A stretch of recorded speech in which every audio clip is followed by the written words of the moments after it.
নমস্কার বন্ধুরা, আপনাদের সকলকে জানাই আমার এই চ্যানেলে স্বাগত। এবং আপনি যদি আমার এই চ্যানেলে নতুন হয়ে থাকেন তবে অনুগ্রহ করে সাবস্ক্রাইবটি করে দিয়ে যাবেন। তো আজকে আমি স্পেসিফিক একটাই টপিকের উপর কথা বলবো, যে হার্ডওয়ার্ক নাকি লাক। হার্ডওয়ার্ক নাকি লাক, কঠিন পরিশ্রম নাকি ভাগ্য, এইটা নিয়েই আজকের আমাদের মূল বক্তব্য। তো এই গল্পটা শুরু করার আগে আমি আপনাদেরকে একটা ছোট্ট গল্প বলতে চাই, এক স্বামী স্ত্রীর একটি ছোট্ট গল্প বলতে চাই। একজন ভারতীয় স্বামী স্ত্রী ওয়াশিংটন ডিসিতে ওনাদের কাজের উপলক্ষে ওখানে থাকতেন। তো ওনাদের হোম থেকে অফিস অবধি যাতায়াত করার জন্য ওনাদেরকে বাস ইউজ করতে হতো। ওয়াশিংটন ডিসির একটা নিয়ম হচ্ছে যে সেখানে একটা সেকেন্ড বাস তোমার জন্য বাস স্টপেজে অপেক্ষা করবে না, যে তুমি পেছন থেকে হাত দেখালে বাসওয়ালা বাস থামাবে। তো সেখানটায় কি হলো না, একদিন একটা বাস স্টপেজ থেকে সামনের বাস স্টপেজের মধ্যে ডিস্টেন্স 500-700 মিটারের মধ্যে। তো কি হলো না, একজন মহিলা একটা স্টপেজ থেকে বাসটি ছেড়েছে এবং একজন মহিলা তার সন্তানকে, একটি ছোট্ট সন্তানকে নিয়ে পেছন থেকে ছুটে ছুটে আসছেন এবং হাত দেখাচ্ছেন। তখন বাসে বসা ওই স্বামী স্ত্রীর মধ্যে স্বামীটি বললেন তার স্ত্রীকে যে, দেখো কেমনভাবে একজন মহিলা তার ছোট্ট সন্তানটাকে নিয়ে ছুটে ছুটে আসছেন, কিন্তু ও জানে না যে এই বাসটা ওর জন্য থামবে না। এই বাসটা গিয়ে থামবে সামনের স্টপেজে। এবার ওখানে ওয়াশিংটন ডিসিতে বাসে পে করার জন্য ওখানে কার পাঞ্চ করতে হয়, সেখান থেকে আপনার নির্দিষ্ট পরিমাণ টাকা কেটে নেওয়া হয়। তো সামনের স্টপেজে গিয়ে বাসটা থামতে সেখানে একজন যাত্রী উঠে ওনার কার্ডটি পাঞ্চ করেন। কার্ডটি পাঞ্চ করার সঙ্গে সঙ্গে সেখানে দেখায় ইনভ্যালিড।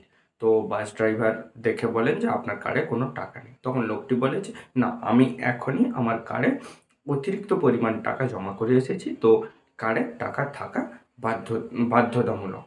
তখন লোকটি বলে, বাস ড্রাইভারটি বলে যে, তবে আপনি একটু অপেক্ষা করুন, আমি সিস্টেমটা চেক করে আপনাকে বলছি।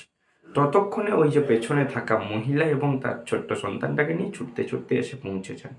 তখনই ওই লোকটা বললেন যে, ভাগ্য কিছু সময় সঙ্গ দেয়, দেখলে তো যে ওই মহিলাটা কত পেছনে থেকে গেছিলেন, উনি এসে এখানটা পৌঁছলেন। এই ক্ষেত্রে আপনার মনে হতে পারে যে এটা সম্পূর্ণভাবে ভাগ্যের উপর নির্ভর করে। অনেকে বলবেন যে 80% হার্ডওয়ার্ক, 20% লাক। অনেকে বলবেন আবার 90% হার্ডওয়ার্ক, 10% লাক। অনেকে বলবেন 70% হার্ডওয়ার্ক, 30% লাক। আবার অনেকে এটাও বলতে পারেন যে 50-50 হতে পারে। কিন্তু আমার নিজের মনে হয় যে 95% হার্ডওয়ার্ক, 5% লাক। এটার মনে হওয়ার পেছনে যে কোনো নির্দিষ্ট কোনো কারণ রয়েছে তেমনটা নয়, কিন্তু আমার মনে করার পেছনে একটা ছোট্ট কারণ কিন্তু রয়েছে। সেই কারণটা হচ্ছে যে,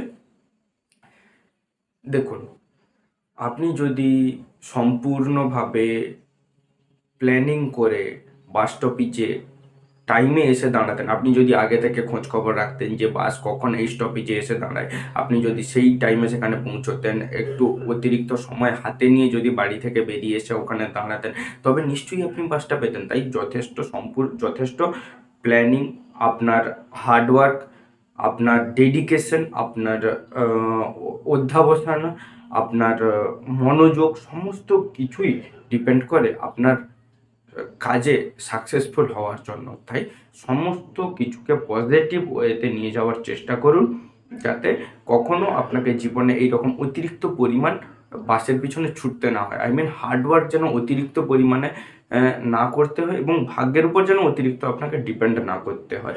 আপনার কঠিন পরিশ্রমের দ্বারাই যেন আপনার হার্ডওয়ার্কের পার্সেন্টেজটা, কঠিন পরিশ্রমের দ্বারা যেন আপনার ভাগ্যের পার্সেন্টেজটা ধীরে ধীরে কমতে থাকবে। যত ভাগ্যের পার্সেন্টেজ কমতে থাকবে, আপনি তত জীবনে উন্নতির দিকে এগিয়ে যাবেন। তো আজকের ভিডিওটা এই পর্যন্ত। দেখা হচ্ছে পরবর্তী কোনো ভিডিওতে। আপনি যদি আমার চ্যানেলটাকে সাবস্ক্রাইব না করে থাকেন, তবে দয়া করে এখনই সাবস্ক্রাইব করে বেল আইকনটি ক্লিক করে নিন, এবং পরবর্তী ভিডিও কোন টপিকের উপর চান, কোন কন্টেন্টের উপর চান, সেটা আমাকে কমেন্টে জানান।